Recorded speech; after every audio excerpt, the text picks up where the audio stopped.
The diplomatic chamber aboard the Zetherian flagship stretched vast and crystalline, its walls pulsing with bioluminescent patterns that reflected the Queen's emotional state. Hannah stood at attention, her military uniform crisp despite 3 weeks of interstellar travel. Beside her, Evan shifted his weight, his eyes fixed on the towering figure before them. Queen Velnara of the Zetherian Empire rose from her throne, her chitinous exoskeleton gleaming like polished obsidian under the ship's ambient light.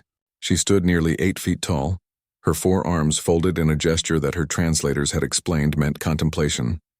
The Zetherians had ruled this sector of space for millennia, their military might unquestioned, their diplomatic protocols absolute. Humans, Velnara's voice resonated through the chamber, translated instantly by the neural implants all Earth diplomats now carried. Your species has proven unexpected. Hannah exchanged a glance with Evan. They'd been briefed extensively on this moment.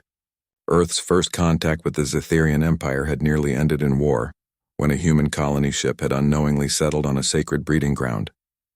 Only humanity's surprising resistance in the initial skirmishes had stayed the Empire's hand long, enough for diplomatic channels to open. Your kind fights with passion we have not encountered in 700 cycles, the Queen continued, her mandibles clicking rhythmically.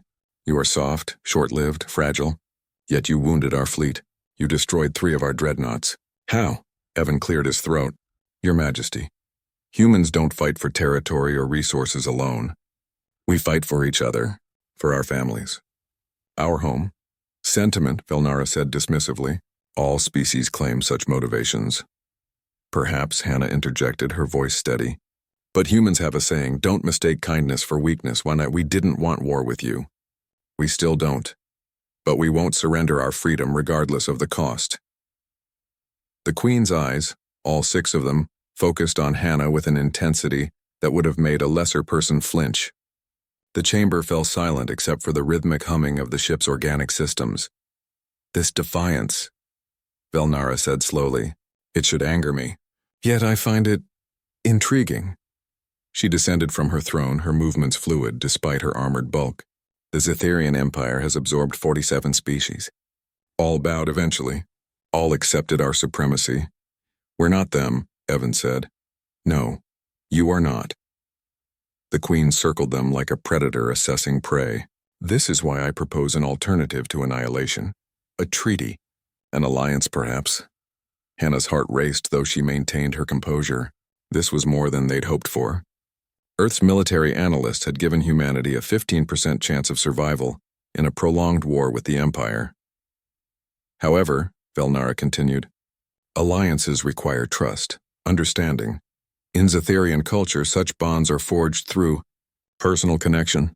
She paused before Evan, studying him. Our intelligence indicates you are unmarried, Commander Evan.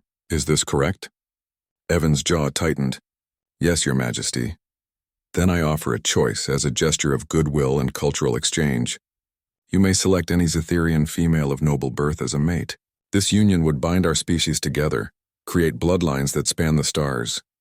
Her mandibles spread in what the translator interpreted as a smile. You can choose any woman, human. The chamber seemed to contract around them. Hannah felt her stomach drop. She'd known cultural exchange might be part of any treaty, but this? Evan stood frozen, his face unreadable.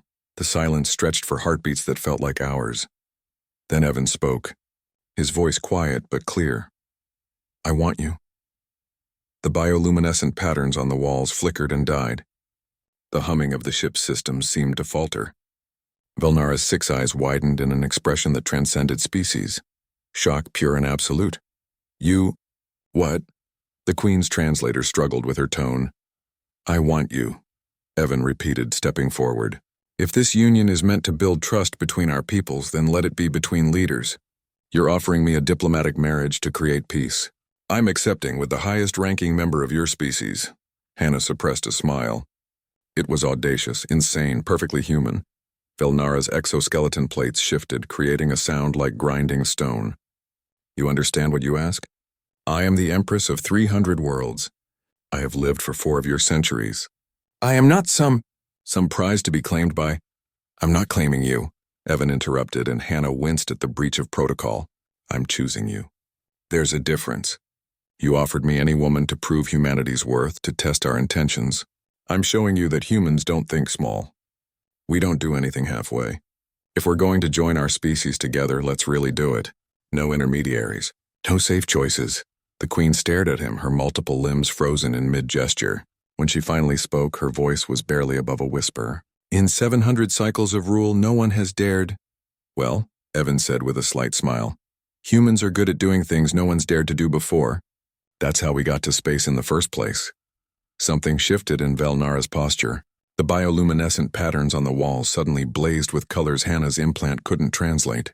The queen's mandibles clicked in a rapid pattern that sounded almost like laughter. You are either the bravest being I have encountered, Velnara said, or the most foolish. Most humans are both, Hannah offered. The queen's eyes turned to her. And you, Commander Hannah? What say you about your companion's choice? Hannah met the alien queen's gaze without flinching.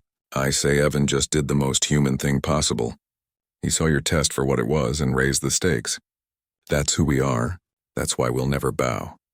Velnara stood motionless for a long moment. Then slowly, deliberately, she extended one of her 4 hands toward Evan. Then let us see, she said, what humans and Zetherians might build together.